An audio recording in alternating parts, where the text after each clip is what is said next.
Continuamos ahora con el hessiano. El hessiano se trata de la extensión de la idea de aplicar la segunda derivada en este contexto de varias variables. Recordemos que el criterio se reducirá a la conocida condición de que la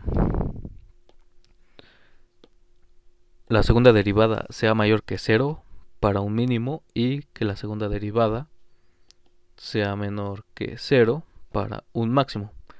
El concepto que deseamos introducir incluye la idea de una función cuadrática. Su definición es la que sigue. Las funciones cuadráticas son funciones que van de Rn en R, que tienen la forma que g aplicado al vector de Rn es igual a la suma de i igual a j igual a 1 hasta n de a y j por hi por hj. Obviamente estos h y hj son estos numeritos de aquí. Y para una matriz a y j, en términos de multiplicación de matrices, podemos escribir g de h1 hasta hn es igual a nuestro vector hi por nuestra matriz a y j de n por n por el vector transpuesto de hi. Podemos, si así lo queremos, suponer que nuestra matriz a y j es simétrica. De hecho, g no cambia si reemplazamos esta condición, porque b y j igual a un medio de a y j más ji, pues hi por hj es igual a hj por hi. Esto es simple conmutatividad en los reales. Y la suma sobre toda i y toda j. ¿Okay? Entonces reemplazamos este término a y j por el b y j, que tendría esta expresión para suponer que es simétrica, lo que usaremos más adelante y es importante a la hora de los cálculos que nos facilitan. La naturaleza cuadrática de g se refleja en la identidad g de lambda h1 hasta lambda de hn. Esto me dice que pues obviamente es cuadrática, es que me saca el escalar al cuadrado. Esto se sigue de la definición de acá arribita. Entonces, si yo tengo aquí un escalar multiplicando al vector, ese escalar sale en forma de cuadrado. Ahora sí estamos en condiciones de definir funciones hessianas, llamadas así en honor de Ludwig Otto Hesse, quien las introdujo hace casi ya 200 años. Entonces tenemos la siguiente definición. Dice, supongamos que f, que va de U, un subconjunto de Rn a R, tiene derivadas parciales de segundo orden, las que se ven de este tipo, o sea, ya sean cruzadas o que sean respecto a una misma dirección, a una misma xy, para toda i, j igual a 1 hasta n en un punto x0 que pertenece a U. El hessiano de f en x0 es la función cuadrática definida por, escribimos una h mayúscula, una f, el x0 y nuestro vector interés, que será igual a un medio, de la suma de i j igual a 1 hasta n de las parciales segundas de xy de xj. O sea, van intercalando estas parciales. Así se vería la suma de x0 por nuestro vector, nuestros numeritos, hi y hj. Esta función se usa por lo común en puntos críticos de x0 que pertenece a U. En este caso, la diferencial de f de x0 es igual a 0 y la fórmula de Taylor se puede escribir en la forma f de x0 más h es igual a f de x0 más h de f, o sea, el hessiano ya aparece aquí. Nos simplifica un poquito más la fórmula fea que les di cuando vimos el teorema de Taylor más el residuo. Entonces así tiene la fórmula. Y dice, así en un punto crítico el hessiano es igual al primer término no constante. ¿Entienden? O sea, aquí está el x0 y ya después aparece el hessiano, que es el no constante. En la serie de Taylor de f, una función cuadrática g de Rn en R se llama definitivamente, este es un término nuevo, tal vez han escuchado, definido positivo para productos interiores, normas, a menos que sean degeneradas. Aquí lo vamos a decir definitivamente positiva si g de h es mayor que 0 para todo h que pertenece a Rn. Y g de h es igual a 0, sí, solo para h igual a 0. De manera análoga, g es definitivamente negativa si nuestra g de h es menor o igual que 0. Y g de h es igual a 0 solo para h es igual a 0. ¿Okay? Entonces definitivamente positivo y definitivamente negativo es lo que usaremos. Notemos que si n es igual a 1, h de f de x0 es igual a un medio de la segunda derivada real ya de x0 por h cuadrado, lo cual es definitivamente positiva si f de x0 es mayor que 0, porque obviamente este término está al cuadrado, un medio es positivo y es una multiplicación de positivos, pues tiene que dar positivo. Ahora ya estamos preparados para enunciar el criterio para extremos relativos o puntos críticos. Tenemos aquí un pequeño teorema, dice, si f va de u de Rn a R, es de clase C3, o sea que tiene parciales continuos de grado 3, x0 pertenece a u, es un punto crítico, aquí es, tendrá que ser tendrá que ponerle es un punto crítico de f y el hessiano f de x, h de f de x0 es definitivamente positivo y entonces x0 es un mínimo relativo de f.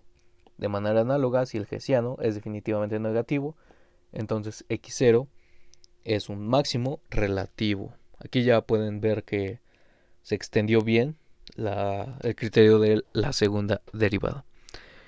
En realidad, probaremos para extremos que son estrictos. Ya ven que les dije que podría ser un extremo relativo, o sea que puede ser menor o igual, o sea que puede estar pues ser menor o igual, no tiene que ser un extremo absoluto que está por debajo de todos, sino que simplemente mantiene la igualdad. ¿Ok? Para ello se necesita el teorema de Taylor, por eso elegí ese orden para que quede un poquito más claro. Y antes de eso necesitamos el siguiente resultado de álgebra lineal, tal vez lo hayan visto en sus cursos, si no aquí está demostrado para que no haya ningún truco bajo la manga. Dice, si tenemos B, es una matriz B y J, es una matriz de n por n, y si la función cuadrática asociada, o sea, imagínense que tienen una cualquier matriz cuadrada, ustedes le pueden asociar una función cuadrática. Eso es interesante. Que va de HRN, definida como anterior de un medio, es definitivamente positiva, entonces existe una constante m mayor que 0, tal que para toda h que pertenece a Rn, h de h, o sea el hessiano, o nuestra función cuadrática en este caso, de h es mayor o igual que m por la norma de h al cuadrado. Para h igual a 1, hacemos g de h igual a h de h. Entonces g es una función continua, porque todos estos términos son continuos, la suma es continua. Por lo tanto alcanza un valor mínimo. ¿Ok? Digamos un m estrella. Como h es cuadrática, entonces tenemos h de h igual a, aquí dividimos entre su norma. O sea, esto es multiplicar por un 1 a nuestro argumento h. Es un escalar. Esto es igual a esto, lo podemos separar porque es cuadrática, entonces sale al cuadrado. Aquí reemplazamos por la g. Y aquí obviamente hay un numerito que me hace esta magia porque esto es un real para cualquier h distinto de 0.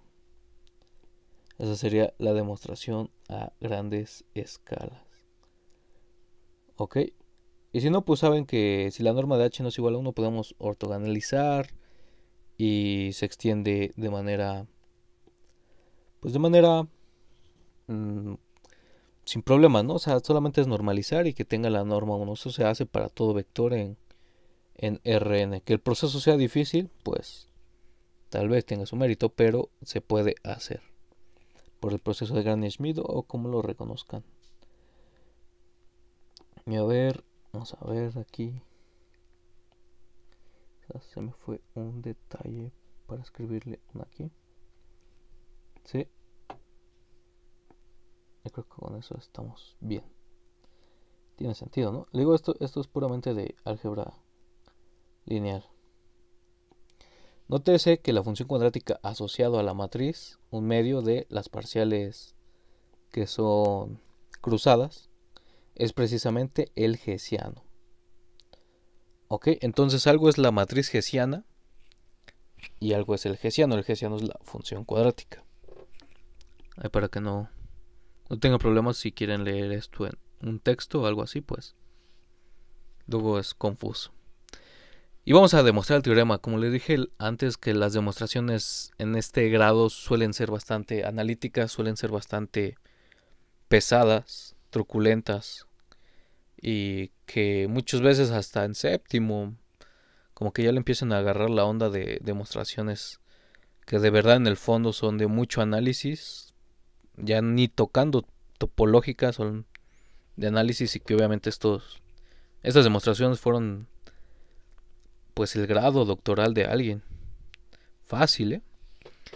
Entonces vamos a verla. Dice, recordemos que si f, que va de un conjunto U de Rn es de clase C3 y x0 pertenece a U, es un punto crítico, el teorema de Taylor se puede expresar de la siguiente forma, ¿no? F de x0 más h menos un f de x0 es igual al hessiano más nuestro residuo de grado 2. Aquí este f de x0 era el que estaba ahí arribita, ¿no? Donde el hessiano tiende a ser, el residuo tiende a 0 cuando h tiende a 0. Como h de f de x0 es definitivamente positivo, el lema anterior asegura la existencia de una constante m mayor que 0, tal que para todo h en Rn, nuestro hessiano lo acotan por abajo por esta específica m por la norma al cuadrado. Esto es suponiendo que es definitivamente positivo. Ok, entonces, como el residuo tiende a 0 cuando h tiende a 0, existe una delta tal que podemos hacer la norma de nuestro h tan pequeña como nosotros querramos, tal que nuestro residuo de grado 2 va a ser menor o igual que esa m multiplicado por nuestra norma de h al cuadrado. Entonces aquí como que apenas estoy acotando esto. Ok, no estoy haciendo como todavía algo raro. Así, el 0 va a ser menor, estricto que nuestro hessiano más nuestro residuo, que viéndola ya de esta manera expresada que tenemos acá, es igual a f de x0 más h menos f de x0 para un h, la norma de h entre nuestra delta y el 0. De manera que x0 es un mínimo relativo, de hecho es estricto. Ok, entonces aquí ya podremos pasar este para acá.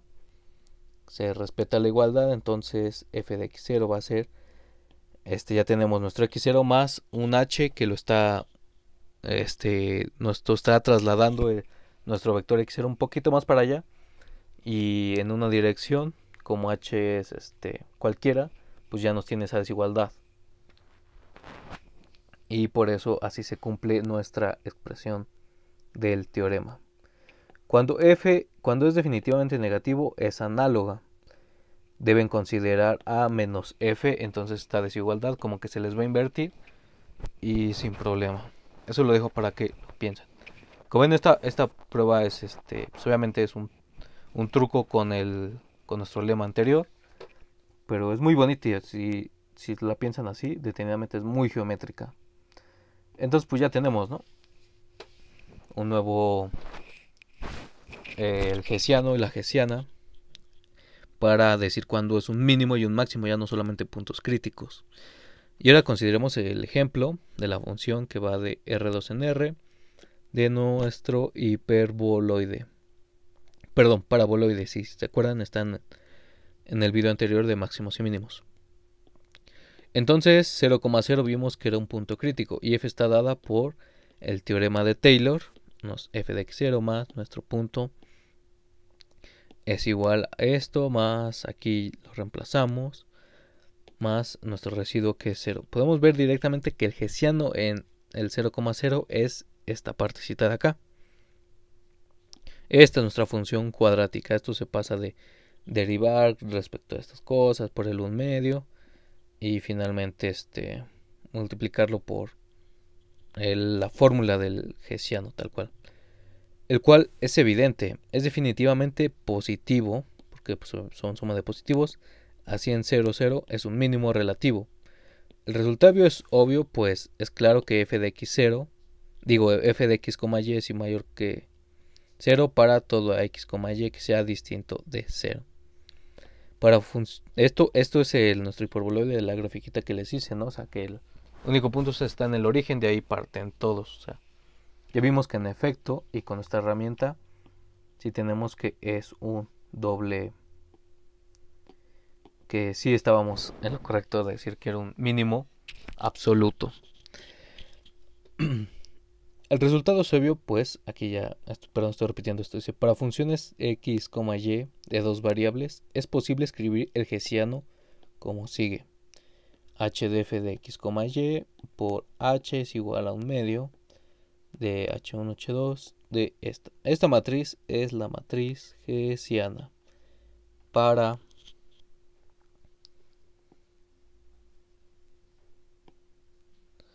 esta es la matriz hessiana.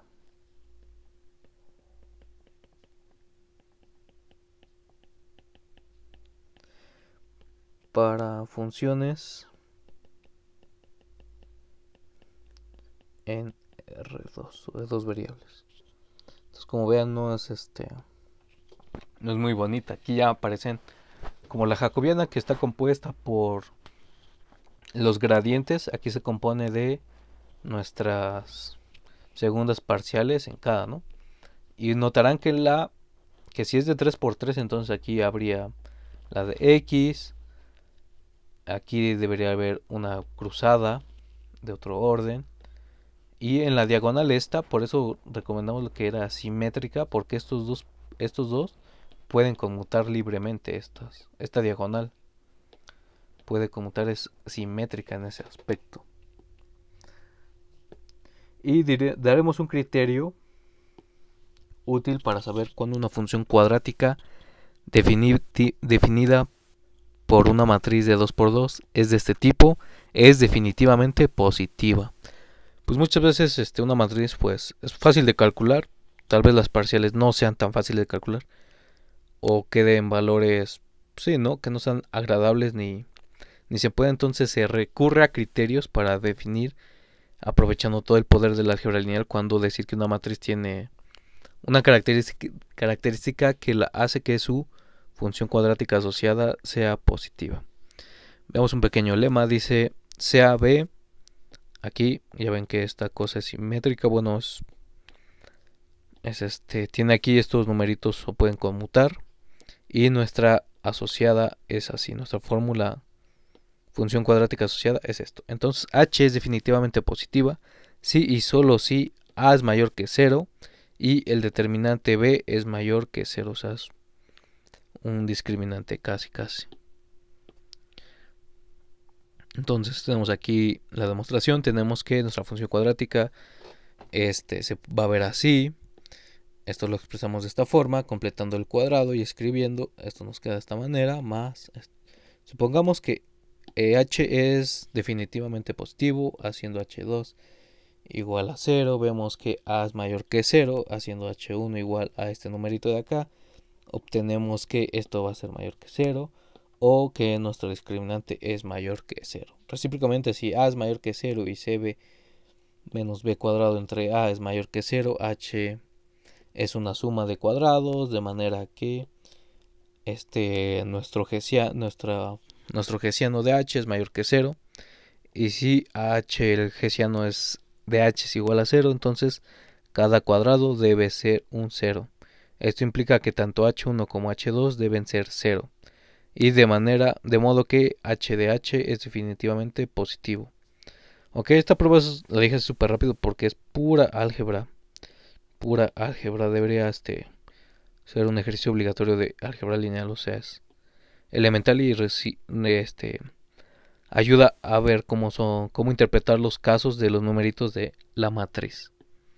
Y de manera análoga, h de h es definitivamente negativo si y solo si a es mayor que 0 y tenemos este discriminante que tendrá que ser mayor que 0. Entonces ya hemos caracterizado esas matrices de 2 por 2 cuando van a tener una función cuadrática asociada que sea definitivamente positiva o definitivamente negativa. Entonces pues ya vamos a clasificar este teorema, lo vamos a extender a nuestras parciales que dice sea f de x, y de clase C3 en un conjunto abierto U en R2, un punto x0, y0 es un mínimo local, de hecho es estricto, de f si se cumplen las tres condiciones siguientes. Obviamente que las parciales estas se anulen, esto es para ver que es un punto crítico, que las segundas parciales de x, o sea nuestro primer elemento de nuestra matriz, sea positivo, y el número 3 es que estas parciales sean positivos, donde D se le llama el discriminante. Tarea, ¿cómo sería para un máximo local? Aquí yo lo dije para un mínimo, ¿cómo sería para un máximo? O sea, solamente es cambiar esas cositas, ¿no? Y la demostración pues, se sigue del teorema anterior. Expresamos nuestro hessiano como agarramos nuestra matriz hessiana de 2 por 2 que ya les dije arribita cómo se escribe, y aplicamos el teorema de álgebra lineal y pues ya estaría. Esto solamente es para ver que es crítico, y el teorema anterior de la segunda derivada.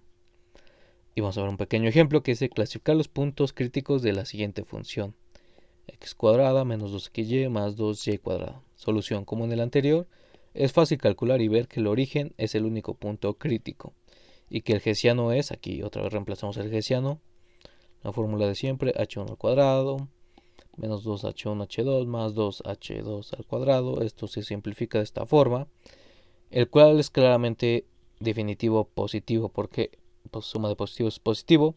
Así f tiene un mínimo relativo en 0,0.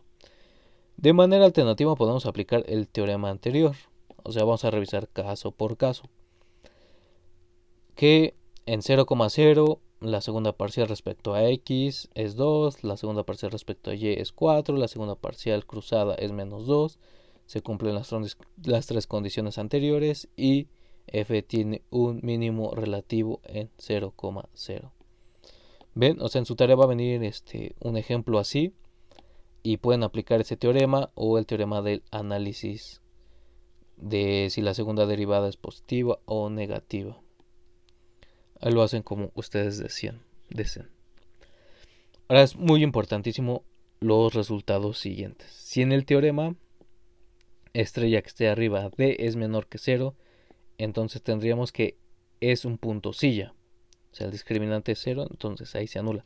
De hecho, podemos probar que f de x, y es mayor que f de x0, 0 conforme nos alejamos de x0, 0 en una dirección, esto es importante, y menor en la dirección ortogonal. Ok, entonces esto es una caracterización de un punto silla, que si vamos para allá, se va haciendo menor o mayor, y en la dirección ortogonal en el espacio nos habla de que se va haciendo menor. O sea, no es un punto de inflexión ya, es conjuntos de niveles que varían, como en el que recuerden el ejemplo de los puntos críticos anterior, donde dibujé la silla de montar, que es claramente cómo se va deformando ahí la superficie que genera un punto que no es ni mínimo ni máximo, sino es el llamado punto silla. En caso de que el discriminante D sea igual a 0, requiere más análisis. Es un análisis profundo que no es sencillo, pero se podría hacer en conjunto de niveles y en secciones. Depende de en cuántas variables estemos trabajando, pero los conjuntos de niveles siempre van a estar ahí. Los podemos cortar, ya sea en un hiperespacio que me dé una superficie o en el espacio que me dé una gráfica, una cónica. en muy bonito caso o algo más difícil. Dichos puntos se llaman degenerado y son sumamente interesantes, que se tendrían que analizar caso por caso, pero se requiere un poco más de tiempo y de teoría. Pero antes de eso vamos a resaltar unos resultados varios sobre funciones acotadas, que también extienden al cálculo de una variable. Dice definición, supongamos que f de a R es una función definida en un conjunto A, que pensémoslo en este momento de R2 o R3. Se dice que un punto x0 que pertenece a A es un punto máximo, es un máximo absoluto o un mínimo absoluto de f si se cumplen estas desigualdades. En cálculo de una variable se aprende que toda función continua en un intervalo cerrado y alcanza su valor máximo o mínimo en algún punto x0 de i. También se cumple esta generalización en Rn. Para eso necesitamos esta definición auxiliar. Se dice que su conjunto de Rn es acotado si existe un número m mayor que 0, tal que la norma de x es menor o igual que m para todo x en el conjunto D. Un conjunto es cerrado si contiene todos sus puntos frontera, eso lo probaron. Ahora tenemos el siguiente teorema. Sea D cerrado y acotado en Rn y sea f que va de D a R continua, entonces f alcanza su máximo y mínimo en algunos puntos x0 y xy de D. Pues ya saben que antes aplicaba la condición de que continuidad no implica diferenciabilidad, pero diferenciabilidad sí implica continuidad. Y en este caso, cuando vieron continuidad, puede ser diferenciable, mas no continua en algunos puntos. ¿Eso es cierto o es falso? Bueno, ahí si estudiaron bien, pues lo podrán responder. Entonces esta prueba es un poco análoga. No lo dice en el Sagan, o lo dirá muy estrechamente, pero aquí les recuerdo que sí se puede y obviamente es más interesante. De hecho, aquí tenemos la siguiente suposición, que si D es igual a U unión la frontera de U, o sea que ya la estamos pegando, ya lo estamos haciendo cerrado, donde U es abierto. Más aún, suponer que la frontera de U es una curva suave a trozos, o sea que es parametrizable y todo eso, por definición que D es cerrado. Además que si tenemos que D es acotado, podemos enunciar un teorema. Aquí tenemos como la descripción de que como queremos que sea nuestra U, aquí es sumamente suave, o sea que su frontera sea parametrizable o una curva diferenciable es mucho pedir. Pero si tenemos esas condiciones, decimos que sea D según la descripción anterior, con f que va de D en R continua y sea f de clase C1 en U. Si f alcanza su valor máximo o mínimo en un punto x0 de U, entonces x0 es un punto crítico. Entonces es decir que nuestra diferencial se va a anular en ese punto. Y aquí tenemos un pequeño ejemplo sobre estas condiciones. Diremos, hallar los valores máximo y mínimo de la función f de x, y igual a x cuadrada más y cuadrada menos x, y más 1 en el disco definido por esta ecuación que sería el disco unitario, y tenemos que hallar los valores máximos y mínimos. Para hallar los puntos críticos hacemos las parciales igual a 0. Así tenemos estas condiciones, por lo tanto x, y, resolviendo este sistema, no tienen que ir un medio, es el único punto crítico en el disco abierto U. Disco aquí debería ser cerrado, porque ya le estamos pegando su frontera. Bueno, no, nuestro conjunto D. Pero bueno, es como una pequeña, un abuso de notación, solamente para amplificar.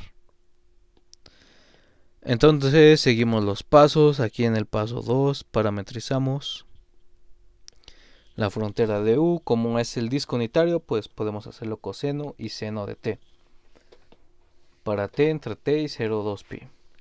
Así f compuesta con nuestra curva parametrizada asume esta forma, simplificando. para hallar un máximo y mínimo de f en la frontera, basta localizar el máximo y mínimo. Ya que tenemos esta función hecha como una de variable real, la derivamos. Así, seno de t es igual a coseno de t, es decir, en estos puntos de aquí se cumple tal condición. Así los candidatos para hacer los punticos en la frontera sería pi cuartos y gamma de pi quintos. Y obviamente los extremos de nuestro coseno y seno, que es 0 y 2pi. Aquí evaluamos todos los puntos críticos. Este nos da un medio. Este nos da, aquí nos da un medio más un medio menos raíz de 2 más 1.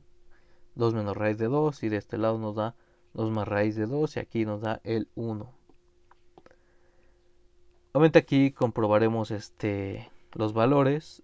Nos da que es claro que el mínimo absoluto se alcanza en el 1 medio, un medio, y el máximo absoluto nos alcanza en 1 raíz de 2, raíz de 2, menos raíz de 2, raíz de 2. Este es un menos. Entonces, esto es importante para el último tema que voy a revisar yo, que son los multiplicadores de Lagrange. Es cuando queremos analizar máximos y mínimos en un cierto conjunto de restricciones. Ya no es conjunto de restricciones, es un conjunto restringido. Y esto es para no solamente acabar sobre las notaciones de los puntos degenerados que se podría ver, o es un tema de análisis para las ecuaciones diferenciales parciales en el próximo semestre que estén en cuarto, o que algunos ya hayan llevado ecuaciones diferenciales. Obviamente ahí hay casos muy interesantes cuando igualas a 0, que tal vez en ese caso no vean que sean máximos o mínimos, pero obviamente pueda implicar segundas derivadas en una ecuación diferencial.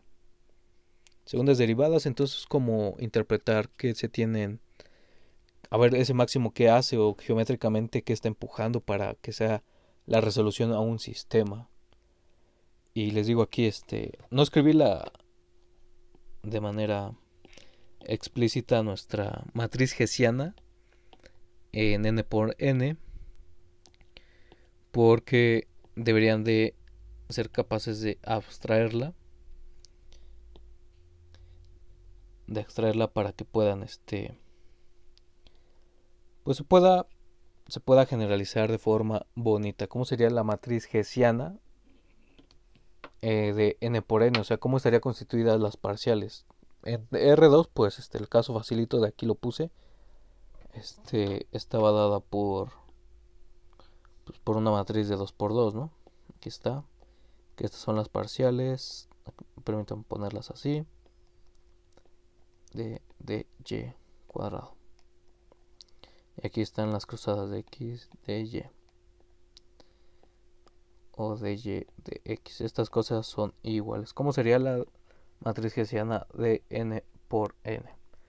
Aquí debería empezar por nuestra primerita dirección, x1.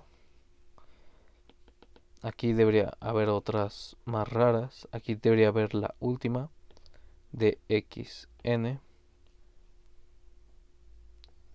cuadrado. Y esta tendría que ser una diagonal que todas sean iguales para que se siga respetando la forma simétrica.